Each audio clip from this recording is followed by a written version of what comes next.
አንዳንዴ የዓለማችን ትልቁ ሊቅ የምናገኘው በዩኒቨርሲቲ ወንበር ላይ ሳይሆን የዩኒቨርሲቲውን ወለል በሚጠርገው ሰራተኛ ውስጥ ሊሆን ይችላል። ዛሬ የምናየው ፊልም በቦስተን ጎዳናዎች ውስጥ በጠብና በግርግር የሚታወቀው ነገር ግን በጭንቅላት ውስጥ የዓለምን ረቂቅ የሂሳብ ቀመሮች የያዘውን ዊል ሃንቲንግን አስገራሚ ታሪክ ነው። ታሪካችን የሚጀምረው በቦስተን ከተማ ድሆችና የቀን ሰራተኞች የሚኖሩበት ሰፈር ነው። በዚህ ሰፈር ውስጥ የሚኖር አንድ የ20 ዓመት ወጣት አለ። ስሙ ዊል ሃንቲንግ ይባላል።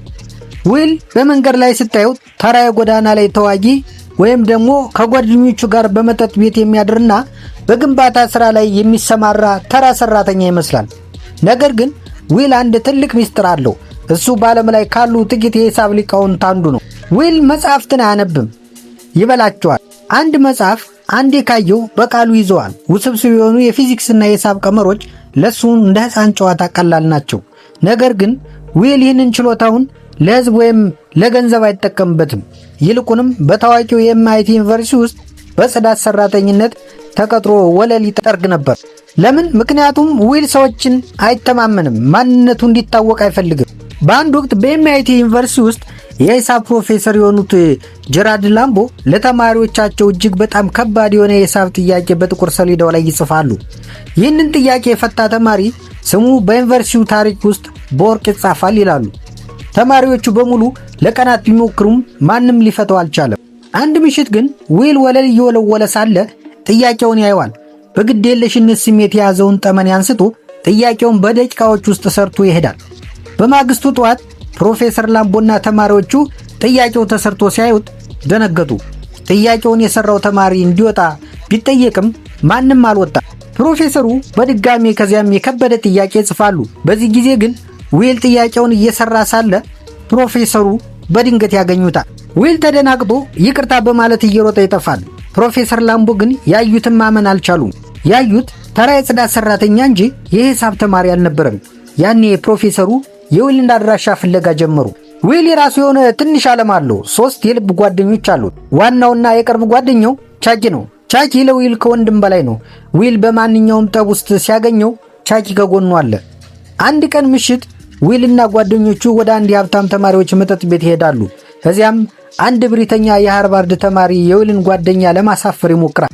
ዊል ግን በመሃል ገብቶ ተማሪው ያነበባቸውን መጽሐፍ በሙሉ በቃሉ እየጠቀሰ ተማሪውን በሐሳብ አሸንፎ ያሳፍረዋል። እዛው መጠጥ ቤት ውስጥ ዊል ስካይለር የምትባል የሕክምና ተማሪ ያገኛል። ስካይለር በዊል ንግግርና እውቀት ተማርካ ስልኳን ትሰጠዋለች። ይሁን እንጂ የዊል የቁጣ ስሜት ችግር ውስጥ ይከተዋል። በመንገድ ላይ በፈጠረው ግጭት አንድ ፖሊስ ይመታል። ዊል ከዚህ በፊት ብዙ የወንጀል ሪከርድ ስለነበረበት ዳኛው ወደ ወህኒ ሊልኩት ይወስናሉ። ፕሮፌሰር ላምቦ ዊልን ከእስር ቤት ለማውጣት ወደ ዳኛው ይሄዳሉ። ይህ ልጅ ልዩ ስጦታ አለው፣ እስር ቤት ከሚበሰብስ ዓለም ሊጠቀምበት ይገባል ይላሉ። ዳኛው በሁለት ቅድመ ሁኔታዎች ዊልን ይፈቱታል። አንደኛው በየሳምንቱ ከፕሮፌሰር ላምቦ ጋር የላቀ ሂሳብ ማጥናት፣ ሁለተኛው በየሳምንቱ የስነ ልቦና ባለሙያ ጋር በመሄድ የምክር አገልግሎት ማግኘት ነበር። ዊል ሐሳቡን በቀላሉ ይቀበላል። ስነ ልቦናውን ግን አይፈልገውም። የመጡትን ታዋቂ የስነ ልቦና ባለሙያዎች በሙሉ በእውቀቱ እያዋረዳቸውና ሚስጥራቸውን እያወጣባቸው እንዲያቆሙ ያደርጋቸዋል። ፕሮፌሰር ላምቦ ተስፋ ሊቆርጡ ሲሉ አንድ የድሮ ጓደኛቸው ትዝ ይላቸዋል፣ ሾን ማጓየር። ሾን እንደ ሌሎቹ ባለሙያዎቹ አይደለም። እሱ ራሱ ከደቡብ ቦስተን የመጣ ባለቤቱን በካንሰር አጥቶ በሐዘን ውስጥ ያለ ሰው ነው። በመጀመሪያው ስብሰባ ላይ ዊል በሾን ቢሮ ውስጥ ያለን አንድ ስዕል አይቶ የሾን የግል ሕይወት ላይ ትችት ይሰነዝራል። የሞተችውን ሚስቱን በማንሳት ሾንን ያቆስለዋል። ሾን በቁጣ የዊልን አንገት አንቆ ስለኔ ሕይወት ምንም አታውቅም ይለዋል። ሁሉም ሰው ሾንም እንደ ሌሎቹ ተስፋ ይቆርጣል ብሎ ሲያስብ፣ ሾን ግን በዊል ውስጥ ያለውን ህመም ተመልክቶ ነበር። በሚቀጥለው ሳምንት ሾን ዊልን ወደ አንድ ፓርክ ይወስደዋል። እዚያም አንድ ታላቅ ንግግር ያደርጋል። አንተ ስለ ጥበብ በመጽሐፍት ያነበብከውን ሁሉ ልትነግረኝ ትችላለህ። ነገር ግን በሲስተን ቻፕል ጣሪያ ስር ቆመህ ያንን ውበት ስታይ የሚሰማህን ጠረን አታውቀውም። ስለ ጦርነት ብጠይቅህ የሼክስፒርን ግጥም ትጠቅስልኛለህ። ነገር ግን የጓደኛ ጭንቅላት በእጅ ላይ ሲፈስ አላየህም። ስለ ፍቅር ብጠይቅህ የፍቅር ግጥም ትነግረኛለህ። ነገር ግን የሚወዱትን ሰው በበሽታ ሲያጡ የሚሰማውን ህመም አታውቀውም። አንተ ብልጥ ነህ፣ ግን መጽሐፍ ላይ ያለውን ብቻ ነው የምታውቀው። ገና ሕፃን ነህ። ይህ ንግግር ዊልን ለመጀመሪያ ጊዜ ዝም ያሰኘዋል። ዊል በሕይወቱ ለመጀመሪያ ጊዜ ከሱ በላይ የሚያስብ ሰው ያጋጥመዋል። በዚህ መሃል የዊልና የስካይለር ፍቅር እየጠነከረ ይሄዳል። ስካይለር ዊልን ትወደዋለች። ነገር ግን ዊል እውነተኛ ማንነቱን ለመንገር ይፈራ። እሷ ወደ ካሊፎርኒያ አብረን እንሂድ ስትለው ዊል ብትተይኝስ በሚል ፍርሃት ይርቃታል። ዊል የመተው ፍርሃት አለበት። በልጅነቱ በልጆቹ ይደበደብ ስለነበር ሰዎች ሳይተውት ቀድሞ የመተው ልምድ አለው። ስካይለርን አልወድሽም ብሎ ልቧን ሰብሮ ይለያት። ፕሮፌሰር ላምቦ ዊልን እንደ አንድ ትልቅ መሳሪያ ነው የሚያዩት። ዊል በትልልቅ ኩባንያዎች ውስጥ ገብቶ ዓለምን የሚቀይር ሥራ እንዲሠራ ይፈልጋሉ። ሾን ግን የዊልን ሰላም ነው የሚፈልገው። ልጁ ገና አልተፈወሰም፣ አትጫንበት በማለት ሾንና ፕሮፌሰሩ ይጋጫሉ።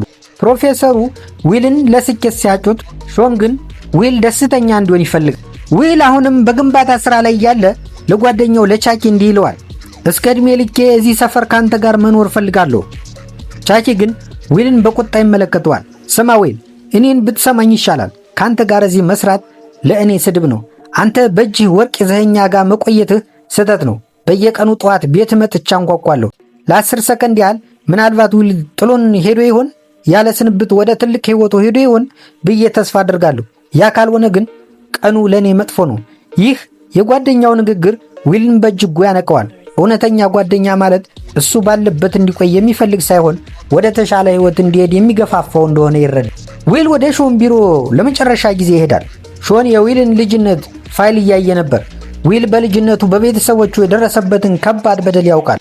ሾን ወደ ዊል ጠጋ ብሎ አይኑን እያየ እንዲህ ይለዋል፣ ኢት ኢዝ ኖት ዮር ፎልት፣ ጥፋቱ ያንተ አይደለም። ዊል መጀመሪያ ላይ አውቃለሁ በማለት ቀልድ አድርጎ ሊያልፈው ይሞክራል። ሾን ግን ደጋግሞ እየተጠጋ ጥፋቱ ያንተ አይደለም ይለዋል። ዊል መቆጣት ይጀምራል። አትቀልድብኝ ይላል። ሾን ግን አልተወውም። በመጨረሻም የዊል የዓመታት ግንብ ይፈርሳል። ዊል የሾንን ትከሻ ተደግፎ ስቅስቅ ብሎ ያለቅሳል። ያ ሁሉ የዓመታት ህመም፣ ቁጣና ራስን የመጥላት ስሜት መንባው ፈሰሰ። ዊል ለመጀመሪያ ጊዜ ነፃ ወጣ። ዊል ሕይወቱን ለመለወጥ ወሰነ። ፕሮፌሰሩ ያዘጋጁለትን ከፍተኛ ደሞዝ የሚያስገኝ ሥራ ይተዋል። ሾን ወደ ቤቱ ሲመጣ በበሩ ሥራ አንድ ማስታወሻ ያገኛል።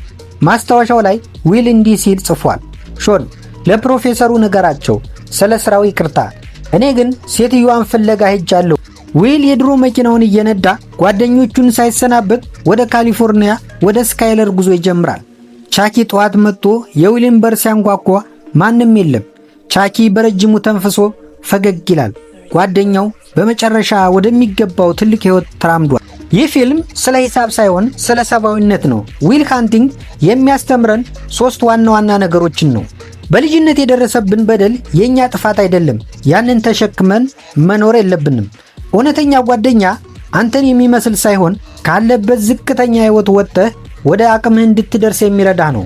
ትልቅ ዕውቀት ቢኖርህም ሰዎችን ለመውደድና ለመታመን ድፍረት ከሌለህ ሕይወትህ ሙሉ አይሆንም። ጉድ ዊል ሃንቲንግ ዛሬም ድረስ በብዙዎቹ የሚወደደው ለዚህ ነው። ሁላችንም ውስጥ የተደበቀ ዊል ሃንቲንግ አለ። ሊወጣ የሚገባው አቅምና ሊፈወስ የሚገባው ቁስል። ይህንን ታሪክ ከወደዳችሁት ቪዲዮውን ላይክ አድርጉት፣ ለጓደኞቻችሁ አጋሩ። በሚቀጥለው ቪዲዮ የትኛውን ፊልም እንድንተነትን ትፈልጋላችሁ? አስተያየታችሁን በኮሜንት አስፍሩልኝ። ሰላም።